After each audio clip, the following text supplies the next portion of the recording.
datang di PKK Talks, bincang bermanfaat untuk Metro Ceria.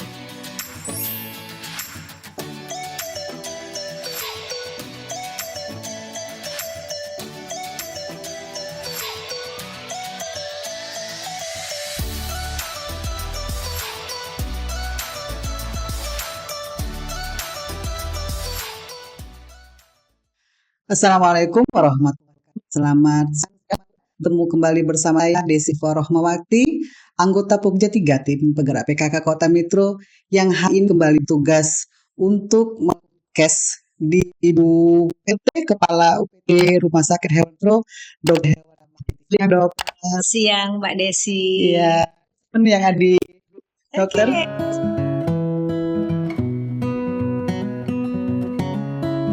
Salam sahabat PKK, apa kabarnya?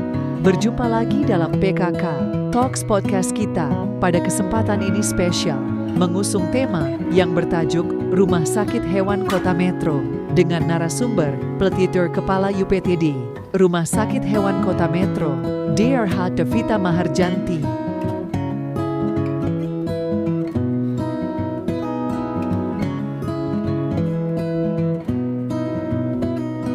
UPITD, Rumah Sakit Hewan, RSH, Kota Metro, diresmikan pada tanggal 27 Februari 2024 oleh Bapak Gubernur Lampung, Igwada Arinal Junaidi. RSH, Kota Metro, adalah UPT di bawah Dinas Ketahanan Pangan Pertanian dan Perikanan Kota Metro. RSH Kota Metro merupakan satu-satunya di Provinsi Lampung. Hal ini menjawab tantangan kebutuhan adanya layanan kesehatan hewan yang berkualitas. Dengan moto RSH Kota Metro, yaitu siap melayani dengan ceria, cepat, empati, ramah, inovatif, dan akuntabel.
Yang kita ketahui bersama, Rumah Sakit Hewan di Kota Metro merupakan satu-satunya rumah sakit hewan yang ada di Lampung yang sudah didirikan langsung oleh Lampung Bapak Izin. Hal ini merupakan di masyarakat Kota Metro dan layanan kesehatan hewan yang berkualitas di Kota Metro. Dengan moto Rumah Sakit Hewan Kota Metro yaitu siap melayani dengan ceria, cepat, empati, ramah, inovatif, dan akuntabel. Kita ngobrol-ngobrol langsung dengan sebagian ya Dok ya, masyarakat Kota Metro sudah tahu. Saya bisa bercerita nih ya. Jadi ceritanya agak panjang.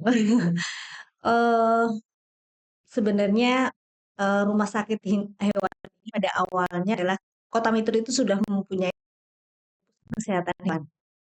Nah, suatu ketika kita ada Rabies D itu di 2 tahun yang lalu, kebetulan Pak Wali Kota hadir. Nah, inilah yang menginisiasi yang tadinya kita itu sebenarnya hanya menginginkan pelayan. Kan pada Pak Wali Kota datang, Pak Wadi, kita cerita bahwa kita inginkan pelayanan puskeswan ini menjadi puskeswan rawat inap di sekitarnya. Jadi pasien-pasien kita itu tidak hanya di kota itu, tapi di sekitarnya pun kita sediakan untuk metro khususnya dan di sekitarnya. Jadi pasien-pasien kita itu tidak hanya di kota itu, tapi di sekitarnya pun banyak yang datang ke rumah sakit hewan ini. Gitu. Hmm. Kayaknya ide dadakan yang menurut saya yang wow banget gitu Iya, kan ya dok. betul, betul. Dan ini juga menjadi namanya memotivasi sendiri apa namanya yang berkecimpung langsung gitu Iya, kan yang tadinya di betul. poskeswan ya dok ya Iya, untuk bisa meningkatkan ya. Kebanggaan masyarakat punya tempat layanan punya di provinsi. Ya, bagi kami para tugas sana, dokter hewan, para medis dan teman-teman kita yang lain, banggaan tersendiri kita bisa bekerja di tempat sakit yang ya dok di yang rumah sakit. tadinya kita mau fokus di terang ini bisa memberikan layanan yang terbaik apa pemilik-pemilik hewan kesayangan kita.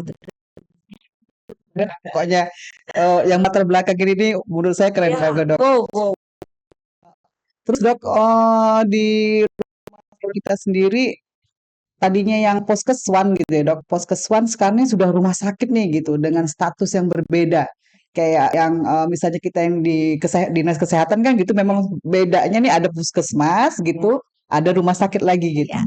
Nah, perbedaan sendiri dok, kalau masyarakat mungkin sudah melihat seperti apa, rumah sakit pemerintah seperti apa. Kalau untuk puskesmas sendiri perbedaan pelayanannya seperti Fokus pada ternak-ternak pemerintah, hewan ternak, jadi hewan yang ternak. dibudidayakan. Namun di sana juga melayani hewan-hewan kesayangan juga, tetapi mereka fokus untuk ternak-ternak pemerintah atau ternak-ternak masyarakat. Jadi dari objek layanan, kemudian dari jenis layanan pun berbeda. Jadi ada tapi di rumah sakit hewan ini kita punya laboratorium kesehatan hewan, kemudian ada pemeriksaan USG, kemudian pemeriksaan darah, kimia darah, kemudian ronsen. Meskipun dua hal ini yang ronsen dan pemeriksaan darah kita masih bekerja sama dengan rumah sakit yang ronsen ini kita bekerjasama dengan klinik hewan, kemudian yang pemeriksaan darah kita bekerjasama dengan Rumah Sakit Mardi Waluyo.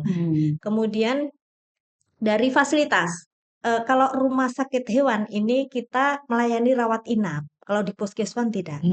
Jadi kita ada rawat inap, kita ada grooming terapi, kemudian kita punya pet hotel. Jadi titip sehat. Ya, ada perbedaan seperti itu. Nah, di puskeswan ini ada mereka pelayanan aktif, jadi mereka melakukan kunjungan ke kelompok-kelompok ternak. Nah, ini yang tidak dilakukan di rumah sakit hewan, gitu. Gitu ya dok. Ya. Oke dok. Untuk layanan yang ke masalah tadi kayak layanannya itu kategori-kategori sendiri bagi pasien-pasiennya seperti apa dok untuk masing-masing pelayanannya? Kayak ada lab darah segala macam tadi dok. Oh ya, untuk laboratorium ini bisa untuk hewan kesayangan maupun hewan ternak. Tetapi untuk pelayanan rawat inap itu kita masih hanya bisa untuk anjing dan kucing. Gitu. Kemudian untuk tindakan ini juga masih hewan-hewan kecil, belum hewan-hewan besar karena memang ruangan operasi kita, ruangan tindakan kita itu masih Kita ngbayangin tindakan operasi ini ya dok ya, operasi.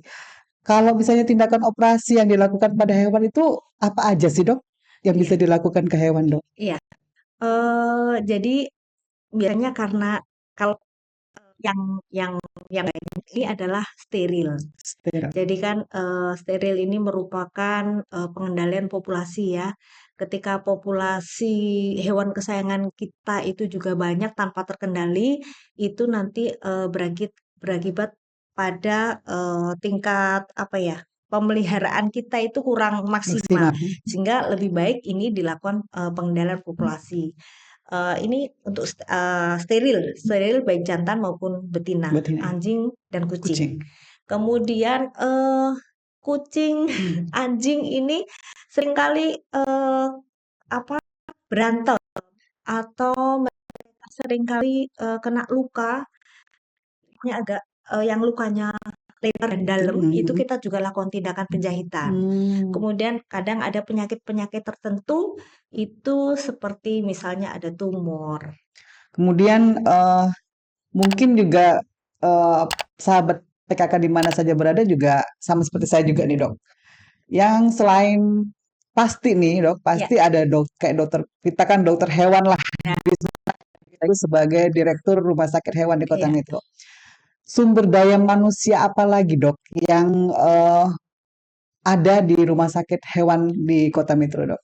Ya, lumayan cukupi ya, sehingga tadi kenapa harus ketika membuat rumah sakit hewan bisa karena SDM-nya memang sudah ada gitu ya. Kita yang khusus di rumah sakit hewan itu ada 5 dokter hewan, kemudian ada 4 paramedik hewan lah ya, paramedik veteriner, kemudian 3 itu operator, kemudian ada 4 itu administrasi, tugas administrasi gitu. Jadi total ada 15 orang yang ada di rumah sakit hewan. Oke dok.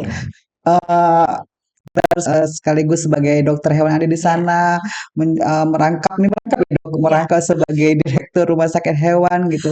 Terus teman-teman tadi yang ada mantri hewannya, yang ada apa tadi yang dokter Vita sebutin lagi itu seperti apa tugas-tugas mereka dok di sana? Iya, dokter hewan ini dia memang kita kan ada polikliniknya, poliklinik dari jam 8 sampai dengan jam 8 malam. Setengah 9 pagi sampai dengan jam 8 malam. Itu di polinya itu dokter hewan ada di situ. Kemudian di ruang tindakan operasi itu juga bertugas ada dokter hewan di situ. Jadi di mana tindakan-tindakan klinis itu semua ditangani oleh dokter hewan. Kemudian paramedik veteriner ya, dia sebagai membantu kegiatan-kegiatan yang dilakukan oleh dokter hewan. Dia sebagai membantu kegiatan dokter hewan. Perawat lah kalau kayak gitu. Ya, betul, perawat. Jadi kita punya paramedik veteriner itu adalah perawat. Kemudian ada operator. Operator ini kegiatan grooming, kegiatan rawat inap. Kan kalau rawat inap yang hewan sakit yang dia dibersihkan pagi sore, nah itu dilakukan oleh perawat hewannya begitu. Ya. Kalau administrasi itu ada di kita di ruang pendaftaran, biasalah ya sebuah rumah sakit ada pendaftaran, kemudian ada di tempat pemeriksaan umum itu dilakukan oleh administrasi. Oke. Dok, untuk saat ini yang binatang-binatang apa saja sih dok yang udah berdatangan gitu ke rumah sakit hewan? Kemudian selain yang sudah datang-datang ini masih ada nggak jenis hewan lain yang bisa dilayani di rumah sakit hewan dok? Iya, kita pada pasien kita itu kucing, kemudian ada anjing, kemudian ayam, ada angsa, ada kelinci, kura-kura, kita juga pernah ya, iguana itu juga pernah kita layani. Jadi hewan-hewan kesayangan maupun hewan-hewan eksotik ya. Kami kan suka berburu dok. Iya. Kalau jenis-jenis itu dok? Iya, bisa. Iya, ada beberapa juga yang lupa saya. Oke. Berarti hampir semua hewan yang memang peliharaan kesayangan di rumah ya dok, di rumah tangga gitu bisa untuk mendapatkan pelayanan kesehatan di rumah sakit hewan Kota Metro ya dok. Oke dok. Sekarang gimana caranya dok biar masyarakat ini bisa mendapatkan pelayanan di rumah sakit hewan dok? Ya, sangat mudah sekali. Jadi cukup pemilik hewan itu membawa KTP dan membawa hewannya. Jadi wajib kita tidak bisa memberikan obat, kita tidak bisa memberikan pelayanan kalau hewannya nggak dibawa. Oh iya, Jadi harus kita periksa. Jadi bawa hewannya, kemudian bawa KTP itu bisa datang langsung sana di jam pelayanan ya, di jam 8:30 sampai dengan jam 8 8 malam. malam. Kemudian kalau mau lewat online juga bisa. Mau pendaftaran lewat online itu bisa ke WhatsApp, itu ke nomor WhatsApp punya Rumah Sakit Hewan nomor 0821 84 30 8933. Juga kalau misalnya mau mendaftar steril, biasanya kalau steril ini kan harus ada daftar tunggunya. Tiap hari kita membatasi karena lama ya, Iya. karena juga untuk efektivitasnya, sehingga kalau mau daftar steril itu bisa lewat WhatsApp. online juga ya. Nanti mereka tinggal kalau sudah daftar berikan data-datanya, nanti tinggal mereka nanti tunggu panggilan. Kalau ketika nanti dipanggil, nanti tinggal bawa KTP-nya dan hewannya gitu. Oke. Harapannya dok, harapan Dokter Vita sebagai Direktur Rumah Sakit Hewan saat ini, harapan Dokter Vita juga sebagai bagian dari penggagas dan penggugus ya dok ya hewan di kami itu. Ya, ke depan kami berharap bisa memberikan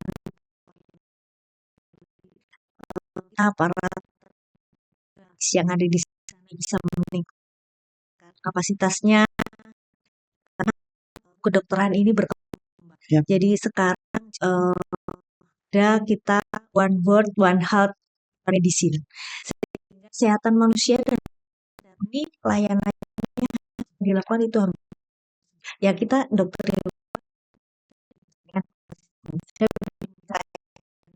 ke masyarakat itu gitu. Selain itu juga harapannya ada fasilitas yang ada di nanti lengkap rujukan klinik maupun puskeswan yang ada di sekitar metro, di metro dan di sekitarnya begitu. Oke. Saya pribadi dok, mungkin juga sahabat PKK dimanapun berada yang menyimak PKK Talks for Me itu pada hari ini sudah lebih jelas gitu tentang seperti apa rumah sakit hewan ini, pelayanannya, kemudian apa saja yang bisa didapatkan di rumah sakit hewan Kota Metro. Mungkin untuk bisa menarik dari masyarakat sendiri dok, khususnya untuk warga Kota Metro, bisa memeriksakan hewan-hewannya ke rumah sakit hewan. Mau dong dok? Ya, silakan bagi masyarakat Kota Metro hewan kesayangan, silakan kan pelayanan kesehatan hewan di Rumah Sakit Hewan Kota Metro, cek rutin kesehatan maupun untuk pengobatan kita yang rawat jalan, kemudian rawat inap, ada tindakan bedah, kemudian kita punya laboratorium kesehatan hewan, kita punya tempat penitipan hewan sehat, kita punya grooming terapi. Nah, jika mau berkonsultasi bisa konsultasi online, silakan buka di websitenya Rumah Sakit Hewan Kota Metro. Kemudian yang mau vaksinasi, mau sterilisasi, silakan datang saja ke Rumah Sakit Hewan Kota Metro. Oke, keren dok. Dan jangan lupa, kali ini produk UP2K dapat dibeli di Sekam, Sentra Kreatif Metro, di pojok UP2K, PKK Kota Metro. Terima kasih. Nggak bingung lagi kalau seandainya hewan-hewan peliharaan kesayangan kita ada gejala-gejala sakit ataupun untuk bisa menjaga kesehatannya bisa berkonsultasi langsung ke Rumah Sakit Hewan Kota Metro juga melalui website yang sudah disebutkan tadi oleh Dokter Vita. Dokter Vita, terima kasih banyak. Hari ini luar biasa obrolan kita dok. Ya, sama-sama Mbak Desi, luar biasa bagi kita juga, bagi Rumah Sakit Hewan Kota Metro. Hari ini spesial menjadi tamunya podcast PKK. Oke, nanti nanti besok-besok kita bisa ketemu lagi dok dengan bahasan yang lebih luas Ya, tentang pelayanan rumah sakit hewan di Kota dengan senang Metro. hati. Terima kasih sekali lagi Dokter Victa atas kesempatannya, atas waktunya sudah diberikan kepada kami. Semoga apa yang disampaikan oleh Dokter Victa dapat bermanfaat bagi masyarakat Kota Metro semuanya. Amin. Sahabat PKK, demikianlah podcast kita pada hari ini. Sampai bertemu kembali dalam PKK Talks for Metro Ceria di kesempatan-kesempatan berikutnya. Saya akhiri, billahi taufiq wal hidayah. Wassalamualaikum warahmatullahi wabarakatuh. Selamat datang di PKK Talks, bincang bermanfaat untuk Metro Ceria.